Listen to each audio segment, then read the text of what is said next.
नफीसा के साथ रहती मैं थी? 5 महीने से उसके साथ में रहती थी। एक ही घर में? हाँ, एक ही घर में। मामला क्या था? वो मामला ये था कि वो एक लड़के से बहुत प्यार करती थी, उसका नाम है ना रमीज था, और वो लड़का उसे गोल गोल घुमा रहा था, ये बोल रहा था मैं शादी करूँगा शादी करूँगा शादी करूँगा, और फिर एंड टाइम पे है ना वो पलट गया और उस डिप्रेशन में आके मेरी फ्रेंड ने सुसाइड कर लिया। आपको पता है कितने समय से ये दोनों के बीच? हाँ, ये कम से कम है ना 5 साल से रिलेशनशिप में थे और लिविंग में थे, और वो मेरी फ्रेंड का सब कुछ A to Z पूरा करता था। घर के रेंट से लेके लाइट बिल से लेके सब कुछ वही पे करता था। क्या यहाँ आता जाता था? हाँ, यहाँ आता जाता था, रहता था, और दोनों हस्बैंड वाइफ जैसे ही रहते थे। तो लिव इन में रहते थे मतलब दोनों और आप एक ही मैं, घर में? हाँ, यानी हम लोग 4 लोग रहते थे, वो और मेरे हस्बैंड भी। तो ये जो मामला है पूरा, अभी ऐसा तो अचानक क्या हो गया कि उसने सुसाइड कर लिया? एक्चुअली वो दोनों के बीच में कुछ झगड़े वगैरह चल रहे थे, वो लड़का शायद से शादी वादी करने का मना कर रहा था, और उस टॉपिक को लेके मेरी फ्रेंड बहुत ज़्यादा डिप्रेशन में आ गई थी, और उस रीज़न की वजह से उसने ये गलत डिसीज़न ले लिया। सुसाइड कब किया? उस वक्त आप कहाँ? मैं एक्चुअली है ना ऊपर के रूम में सो रही थी, हम लोग रात को 3 बजे तक साथ में ही थे, और वो यानी मीन्स कि उसने कभी ऐसा उसको देख के ऐसा फील नहीं हुआ था कि यानी मीन्स कि वो ये चीज़ करेगी, और अच्छे से हम दोनों ने मस्ती वस्ती की, साथ में अच्छे से खाना पीना खाया, और फिर मैं ऊपर के रूम में सोने चली गई क्योंकि मुझे 9 बजे सुबह में उठ के जॉब जाना होता है। तो मैं जॉब जाने के लिए यानी मैं सुबह में सो के उठ के नीचे आई, और मैंने जैसे ही पर्दा था, तो मैंने ऐसे पर्दा हटाया, देखा तो मैं देख के एकदम ही शॉक हो गई, और ऐसे ही देख के मैं शॉक हो गई। तुरंत ही फिर मैंने उनके फैमिली वालों को इन्फॉर्म किया, एम्बुलेंस को इन्फॉर्म किया, और उनके फैमिली वालों ने यहाँ पर पुलिस स्टेशन में इन्फॉर्म किया कि ऐसा ऐसा सब कुछ हुआ है। इससे पहले आपको पता नहीं चला ये डिप्रेशन? नहीं पता चला, क्योंकि वो बहुत हैप्पी रहती थी, उसने किसी को बताया ही नहीं, बताया ही नहीं कि एक्चुअली वो दिल और दिमाग में उसके चल क्या रहा है। और जहाँ तक मुझे पता है ना, वहाँ तक वो 4 बजे तक स्टिल ऑनलाइन भी थी। तो आखिर रमीज और वो दोनों की मुलाकात कब, आखिरी मुलाकात? नहीं, वो तो मुझे नहीं पता कि आखिरी मुलाकात कब हुई, ये सीन मुझे। उसने क्या कुछ बताया था आपको? रमीज ने नहीं, ये लड़की ने। नहीं, बस इतना ही बोलती थी कि मुझे रमीज से शादी करनी है, मैं रमीज से बहुत प्यार करती हूँ, मैं रमीज बिना नहीं रह सकती, उसके लफ्ज़ पे यही था।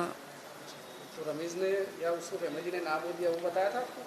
हाँ, इतना पता था कि रमीज के फैमिली वाले आयत को एक्सेप्ट करने से मना कर रहे थे, तो इस रीज़न की वजह से है ना रमीज को घर से बाहर निकाल दिया था। यहाँ तक का सब मुझे पता है, इसके आगे की पर्सनल लाइफ के बारे में मुझे ज़्यादा डिस्कस नहीं करती थी, और प्लस मेरा जॉब होता था ना, तो मेरा जॉब पे पूरा दिन रहती थी और मैं रात में आती थी। और दूसरी चीज़ कि मेरा है ना जैसे 4 दिन बड़ौदा में रहती हूँ और 4 दिन बड़ौदा के बाहर रहती हूँ, क्योंकि मेरा ऑफिस का विजिट होता है, तो इस रीज़न की वजह से मैं उसके इतना क्लोज नहीं हो पाती। पुलिस ने आपका निवेदन लिया है, आपने क्या लिखवाया है, और as a female, as a lady आप क्या चाहती है कि न्याय मिलना चाहिए? हाँ, ऑफ कोर्स मिलना ही चाहिए, क्योंकि उस लड़के के वजह से उसने सुसाइड किया है, और उस लड़के के वजह से मेरी फ्रेंड की जान गई है, जो मेरी बहन जैसी थी, तो उस लड़के को तो सज़ा मिलनी ही चाहिए। नहीं, वो यहाँ पे जॉब नहीं करता था, वो अहमदाबाद में जॉब करता था, और उसने मेरी फ्रेंड को बहुत उल्लू बनाया है। आज उसकी वजह से ही मेरी फ्रेंड की जान चली गई।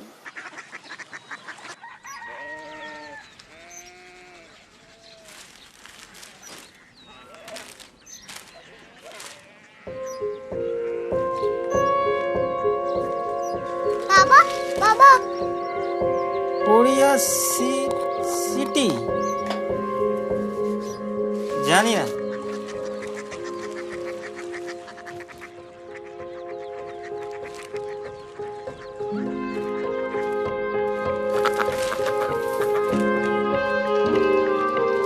Korea city? হ্যাঁ,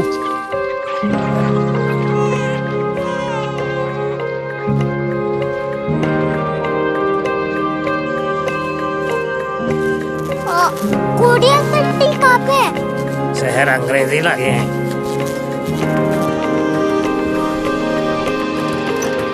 कोरिया सिटी।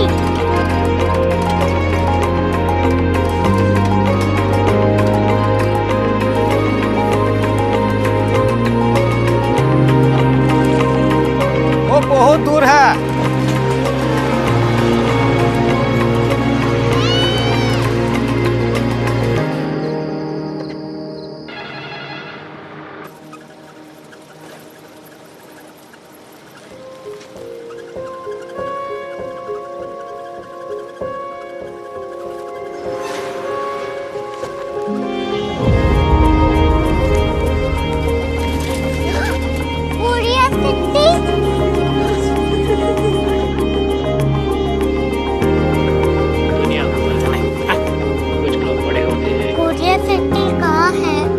साहब को पता होगा। हो, ये छोटा वाला ग्लोब लगता है। और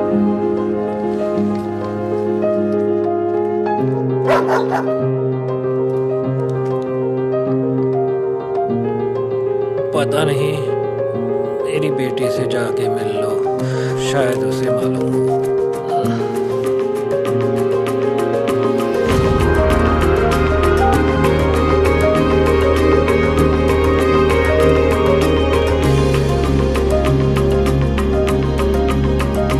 हाय, बाबा ने भेजा है। Come here. Korea city. Korea city नहीं, क्यूरियोसिटी। वो क्या? That's what brought you here? जो तुम्हें यहाँ तक ले आया। क्यूरियोसिटी।